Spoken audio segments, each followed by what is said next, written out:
Over the 40 years that I've practiced my clinical practice, I've treated thousands of people that came in with back injuries, knee injuries, shoulders injuries. Many of these injuries would happen very, very simply, and lots would happen in the garden.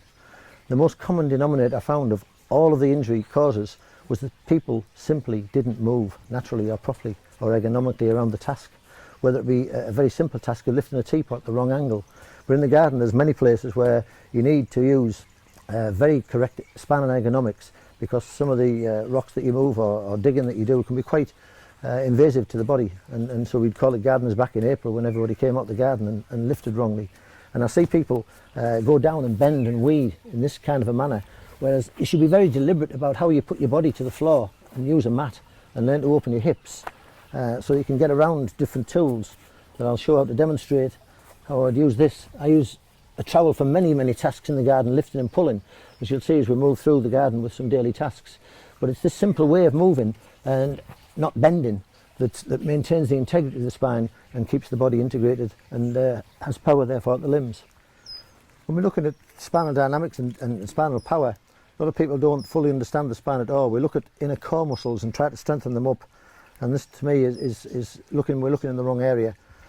My mentor showed me, and at the age of 84 he still expresses movement that floats across in his walk, and all of his power comes from this spinal base, and then utilising the tension integrity of the body to deliver that spinal base power to the limbs rather than use leverage and contractile muscles for strength. This to me is the wrong way to move. So to me, inner core is the use of and integration of the spine as we move around it safely and economically. So the upright spine has three curves in this neck area, this rib area, and in the lower lumbar area, where most people have problems in the lower lumbar area. And when we bend forward, we can make our spine go into what's called a monocurve, which is not the way it's integrated at all, and it produces great weaknesses at various points depending on how you're pulling and levering towards the vectors of the spine. The spine's integrity has to be maintained at all times through movements. And also when you put side bends over these curves, you can reduce a rotation of power, which is a dynamo, which sends power to the limbs. So you must maintain these three curves and the poise of the head on the spine to move any object and maintain the integrity of the spine in all sorts of directions that you move through. So this use of the spine and its ergonomics is important if you were going to move a simple thing like this rock. What I always use is a kneel pad, and I get myself and embrace myself around the rock and feel where its centre of gravity is, its axis. If it's got any motion, that's going to be easy for me to move it ergonomically. So as I'm maintaining the position or the poise of the head with the spinal dynamics, I've got this full power base that can express itself through my hands and limbs.